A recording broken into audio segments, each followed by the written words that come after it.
Qu'est-ce que je viens de voir? Ce que je viens de voir en cette soirée, c'est ce qu'on appelle le football. Mais parlant de football, on doit parler de ce monsieur qu'on appelle Olysée. Parce que le nom Mendes aujourd'hui ne faisait vraiment pas peur à Olysée. Olysée a foudroyé matin, midi et soir. Et si on vient directement sur la personne qu'on appelle Dembélé, je vous assure les gars, il est en train de chercher son ballon d'or comme ça. Et s'il attrape ça, ne soyez pas surpris. Football dans toute sa splendeur. Dites-vous qu'en termes de première période, il y avait déjà 5 buts inscrits dans le match. Paris Saint-Germain avait 11 tirs et 4 tirs cadrés. Et si on revient directement sur les stats de tout le match en général, on constate que Bayern Munich est venu traverser le Paris Saint-Germain en termes de tirs cadrés d'équipe. En termes de possession, c'est aussi le Bayern Munich qui dominait. Bref, en termes de match général aujourd'hui, Bayern Munich a dominé même si les gars ont perdu. C'était un match complètement fou avec 9 buts inscrits dans le match. Rythme élevé, transition rapide. Le PSG ultra efficace offensivement, mais fragile en termes de derrière. Le Bayern Munich très dangereux, énorme réaction à la fin du match. On constate vraiment que les gars étaient lancés pour faire quelque chose de bien. Si on parle lire tous les buts, je serais incapable, mais pour vous, je vais le faire.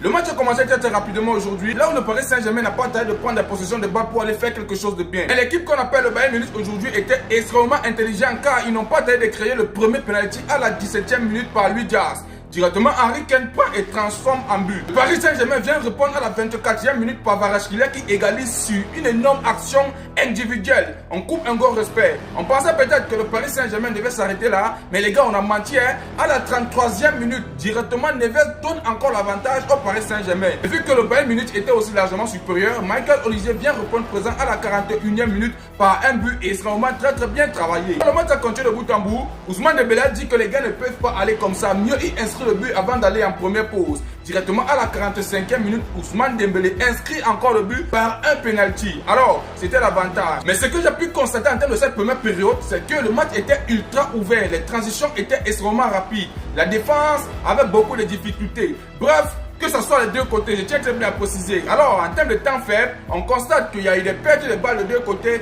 et beaucoup d'espace. C'est ce que j'ai constaté en termes de cette première période. Si on revient directement en termes de deuxième période, on constate que le Paris Saint-Germain a encore pris les ailes et d'aller faire quelque chose de bien car Kvaratskhelia n'a pas tenté de répondre présent par un doublé.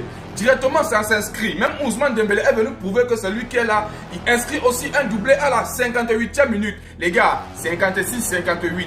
Imaginez un peu. Le Paris Saint-Germain a rapidement réagi et prend le large avec un très gros temps fort. Mais malheureusement, comme on dit toujours, que si tu crois que tu es en haut, il faut toujours faire l'effort de regarder. Ils ont baissé le tempérament.